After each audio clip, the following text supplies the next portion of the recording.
A sketch in language or in composition is an outline, that means a brief description of our thoughts on a particular subject. And a sketch, a written sketch, is very similar in some ways to a drawing or a painting. In other words, a sketch, when you write a sketch out, you're aiming to make a picture in someone's mind.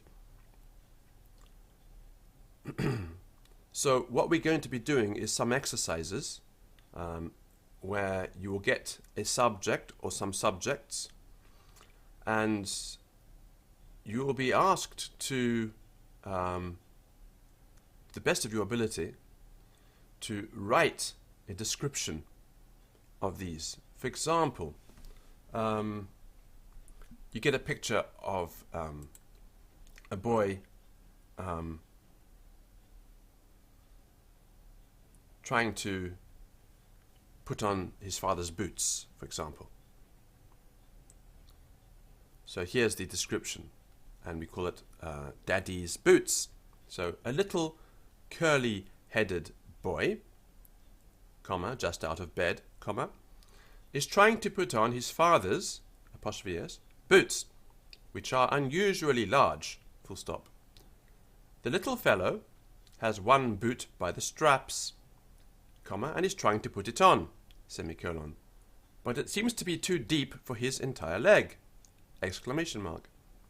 The scene is a funny one, semicolon, and it illustrates well the strong desire to imitate, comma, which most children have, full stop. So that's a little picture and then the description. So, or for example, this picture, you might get a picture like this, where there's a hunter hunting in the forest, and you have to write about it. So, the hunter. And you say, this picture shows a dreary winter landscape, comma, with deep snow, comma, and bare ice-covered trees, full stop. So what the person writing the sketch has done is they've described what they see in front of them. And then a half-ragged hunter, comma, with a gun and a dog, comma, so he's describing once again what's in the picture, is on the edge of a rough, turbulent stream.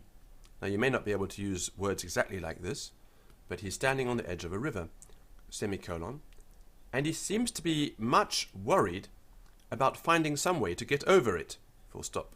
So he's standing there, he's got a big river in front of him and is trying to get into the forest.